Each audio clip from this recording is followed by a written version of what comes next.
G'day everybody, it's Dave from Wing Chun Mind Force.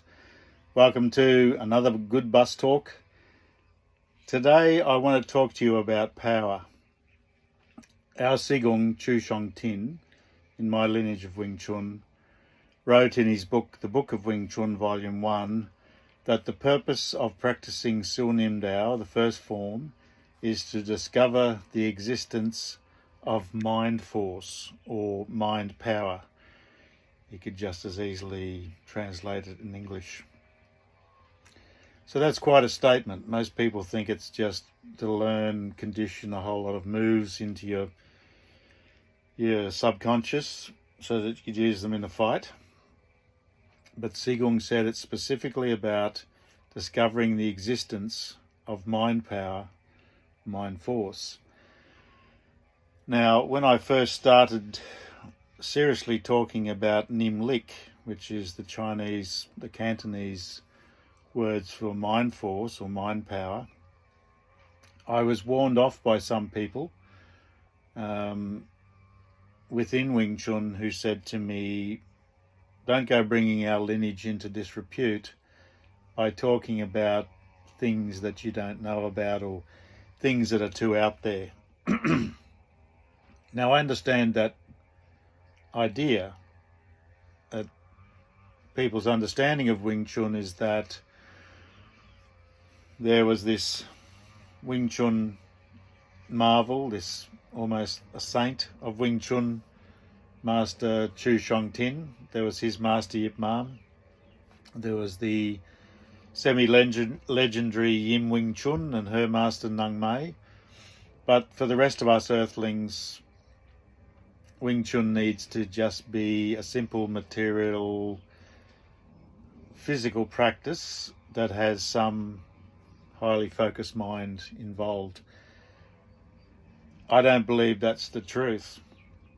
I believe that what sets Wing Chun apart, and most probably other Kung Fu arts that I don't know about but have the same sort of power in them, is that it's a unique understanding of power that is generally considered impossible by modern materialistic Western science and Eastern science. The general consensus in encyclopedias, especially Wikipedia, which is a bit corrupt on this subject, consider there's no such thing as the paranormal, there's no such thing as psi, PSI, which is the sort of secret factor between the material and who knows what. ESP, extrasensory perception, all these strange abilities, telepathy, telekinesis, psychokinesis, moving things with the mind. These things are all considered to be impossible. Yet many, many, many humans experience these things and report experiencing them. So I'm on that side of the fence. I believe those things are absolutely real. And I've talked to senior Chinese students of Chu Shong Tin, and they've said to me, yes, these things are real. We believe these things are real, these unusual things that Westerners would call paranormal abilities for us Chinese, traditional people. This is real. So I'm a very traditional Chinese Kung Fu practitioner. I'm not Chinese, obviously. I don't speak Chinese, but I believe in listening to your masters. As an aside, I have always had a great interest in the Japanese traditional Budo, the martial arts of Japan, the samurai arts, the ninja arts. All those things are very interesting to me, in the ways of Zen. And in my reading, talking to people deeply into those things, there's always this sense of the sixth sense, this sense of a highly trained warrior being able to sense the intention to kill in somebody else, to tell the difference between somebody who's dangerous but not dangerous to you personally right now and somebody who's actually got an intent to get you. And even higher ideas about moving things with the mind, knowing things that are supposedly impossible. This is an ancient Asian tradition, and arrogant Westerners often write it off, and arrogant Easterners who've been highly influenced by the Western materialistic science write it off. But as far as I'm concerned, that's throwing out the baby with the bathwater. I love science, so I was brought up in a very scientific way. I studied physics, chemistry, biology at high school. I went on during my nursing training to study anatomy and physiology using the textbook medical students used. I actually topped the state, even against medical students in my exam. So anyway, the science of consciousness is what I'm interested in. That's why Wing Chun has held me for going on, what's it now, 27 years. Yeah, I think it's exactly 27 years. The practice of fine art and really creative ideas about fine art and accessing the unconscious mind. Many other things that I have done are all about my interest in this area of consciousness, which is considered with fear by a lot of materialist scientists because they know that quantum physics points to the reality of this, but they have all sorts of mealy-mouthed sort of BS ways to try and get around the implications by saying that, oh yes, this can happen at the microscopic level, the super microscopic, but it can't happen in macro, which doesn't make sense because if things at the smallest scale are showing these uncanny connections faster than light, why wouldn't everything that's composed of those things also exhibit similar properties? And this connection, faster than light, it's a proven thing. It's called Bell's theorem. Look it up. Telekinesis, telepathy, mind force, all these things are sort of obviously happening if this is true. It's just that it's not easy to make it happen. It's especially in a society where it's totally forbidden to think about this, mocked, considered, you know, you're an idiot and you're weak-minded if you believe such things. But once you've experienced them enough, you know they're real and you get like, I don't care what you believe. Anyway, I want to read something very special to you. This is from an old book, great favourite of mine, called Journey to Ixtlan by Carlos Castaneda. This is a wild book, but it's considered to be non-fiction by the publishers, and people argue about who these people really are in this story, but I personally think it's based on real people. And this old American Indian wise man shaman, he calls himself a sorcerer. I don't like that word because it has sort of Christian connotations of the devil or a witch, that sort of thing, which I won't go into that, but they're just ways to silence people as well. To consider anything you don't understand as evil is sort of childish and fanatical. On page 125 of this book, Carlos Castaneda says, I really don't know what power is. So I'm relating this to, you know, Wing Chun mind power here. And then the old Indian says, power is something a warrior deals with. Okay, so we're warriors, if anybody is. Power is something a warrior deals with, he said. At first, it's an incredible, far-fetched affair. It's hard to even think about it.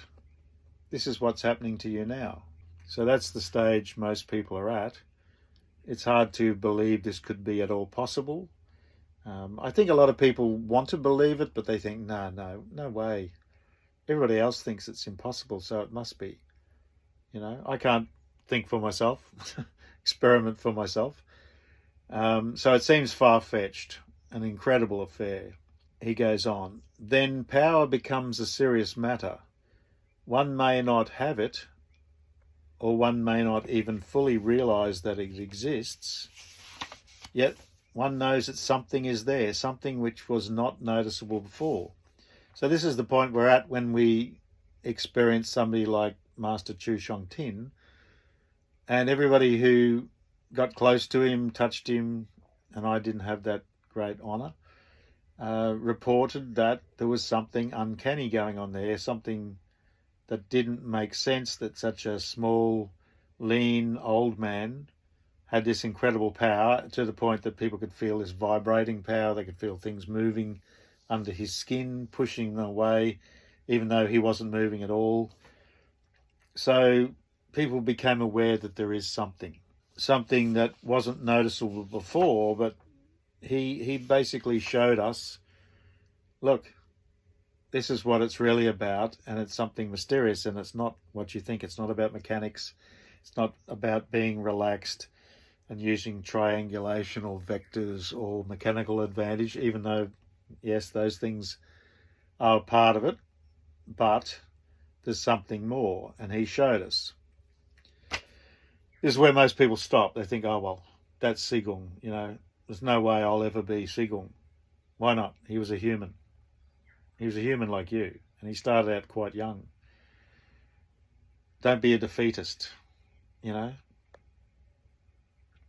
wasn't a defeatist. He worked at it until he got it. That's what we need to do. So the next line says, next power is manifested as something uncontrollable that comes to oneself. It is not possible for me to say how it comes or what it really is. It is nothing, and yet it makes marvels appear before your very eyes. So those of us who have experienced power know what he's saying here. It's sort of uncontrollable. It's something that you can't just make at will.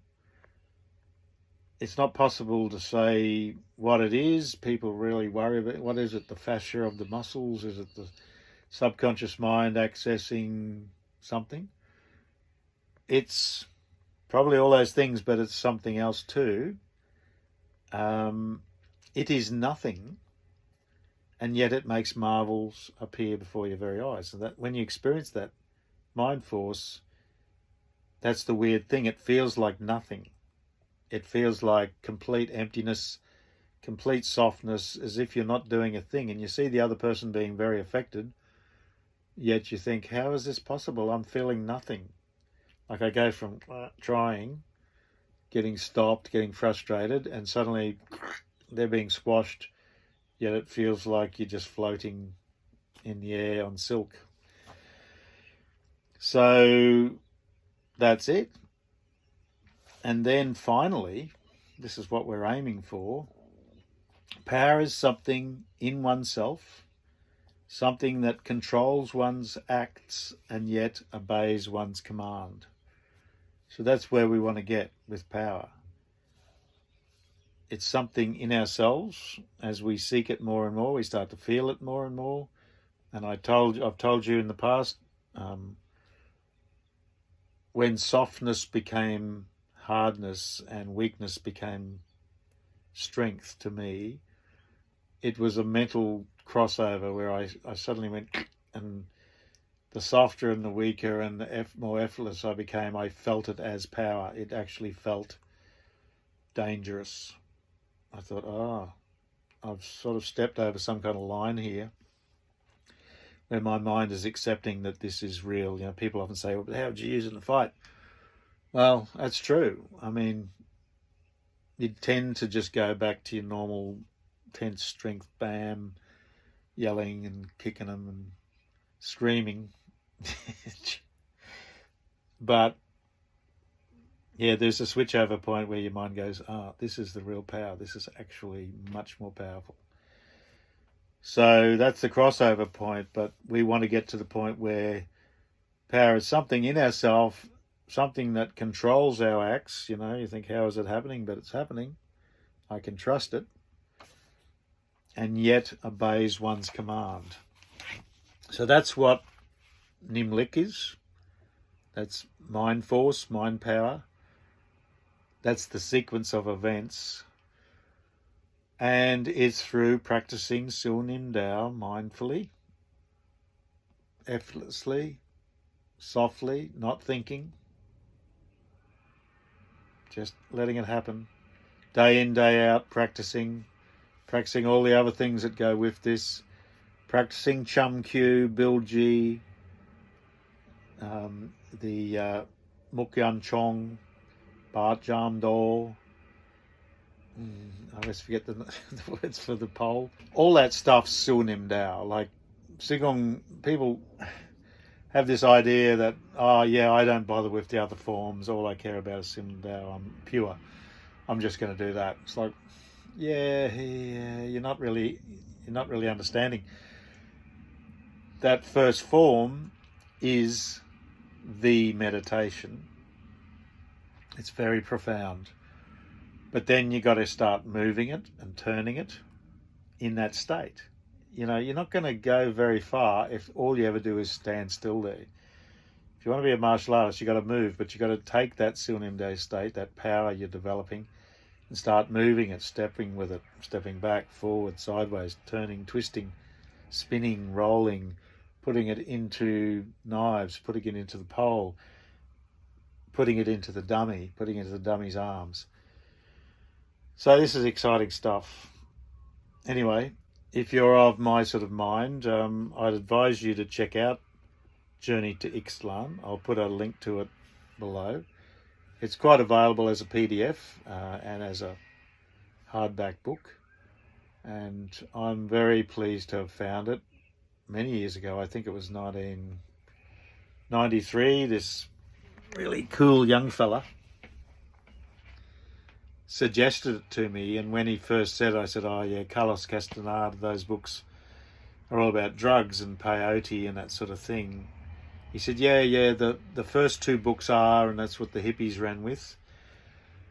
But he said, the third book's for you. He says, I feel this is a message for you. You read the third book, because that's about finding power without drugs, you know, without psychedelics, without that external thing which confuses the issue as much as it opens the world up to you. But it's not good for us, and a little bit of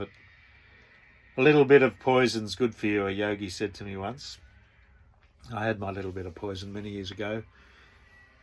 But the real way is the way of the warrior, the way of power, the way of Wing Chun, as far as I'm concerned. The way of the sword and the brush. Sword and the brush. Okay. See you later. Thanks for listening as always. Look forward to your comments, and please share, please subscribe if you haven't subscribed. Tell people about me. Let's keep this mission going, and I do encourage you who have something to say to start saying it.